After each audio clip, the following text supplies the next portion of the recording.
आपको नहीं पता है प्रधानमंत्री नरेंद्र मोदी के बारे में? कपड़े से पहचान रहे थे। आप याद कीजिए कि हिंदी सिनेमा ने कितना डराया था। कोई सेठ किसी हीरो के खराब कपड़े में झांक देता था तो कितनी बात चुपती थी उसकी। कपड़े से पहचानने की बात उन्होंने कह दी। इतने बड़े पद पर बैठा आदमी इतनी छोटी बात कहेगा, ये वही कह सकता था जिसके दिमाग में हर समय हिंदू मुस्लिम चल रहा होता है, वही ये हल्की बात कह सकता था।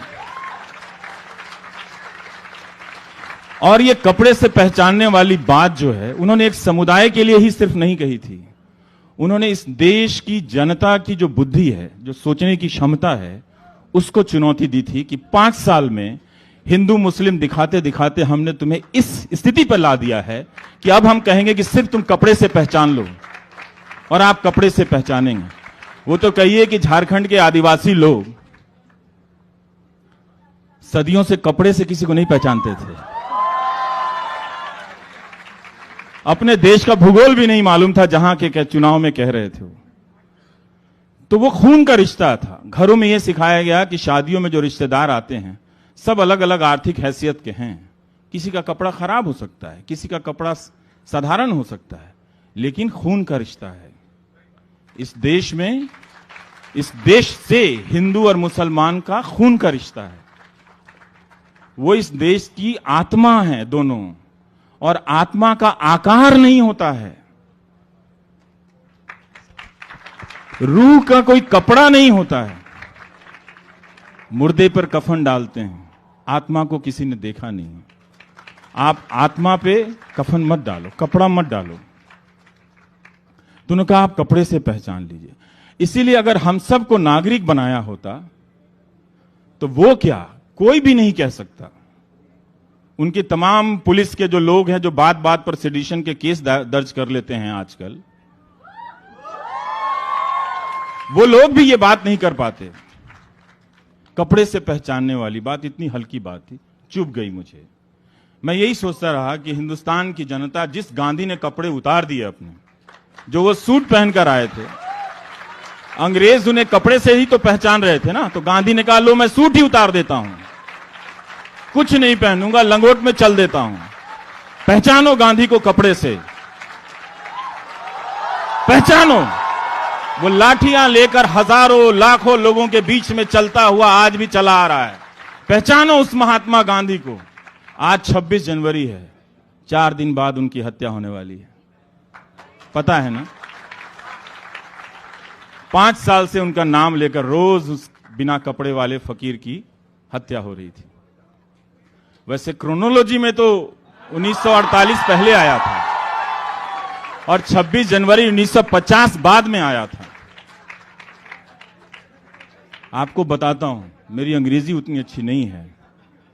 वो क्रोनोस एक ग्रीक गॉड है टाइम का, जो बच्चों को खा जाता है, उससे निकला है क्रोनोलॉजी।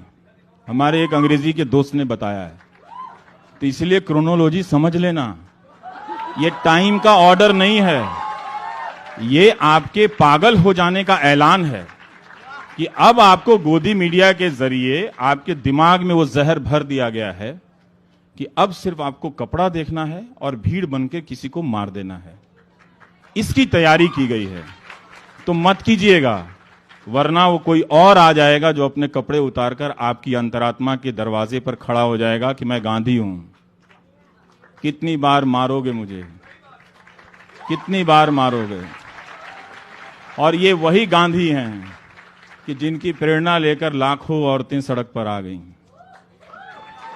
और उसी गांधी के कपड़े के पीछे चलकर अभी बहुत सी औरतें आ रही हैं। तो इसलिए हम सबको नागरिक बनना चाहिए। जब हम नागरिक बनेंगे तो हम एक दूसरे के लिए समान अवसर बनाएंगे, एक दूसरे के लिए बराबर होंगे। ये बार बार कहना बंद कीजिए कि ये धर्म वो धर्म, तराजू पे तौल के सब बराबर है। हम बराबर हैं तो सिर्फ संविधान के समक्ष बराबर हैं और उसकी दी हुई नागरिकता के परिभाषा के तहत बराबर हैं। ये हमारी नई पहचान होनी थी, जिसके लिए 100 साल तक लोगों ने लड़ाई लड़ी। फांसी के फंदे पर झूल गए ना, क्या मिला उनके पीछे? उन्होंने तो आजाद भारत का तिरंगा भी नहीं देखा। नहीं देखा वो। लेकिन वो इसी मुस्तकबिल, इसी फ्यूचर के लिए लड़ रहे थे। हम आप सब भटक गए हैं। व्हाट्सएप यूनिवर्सिटी से निकल आइए और नागरिक बन जाइए।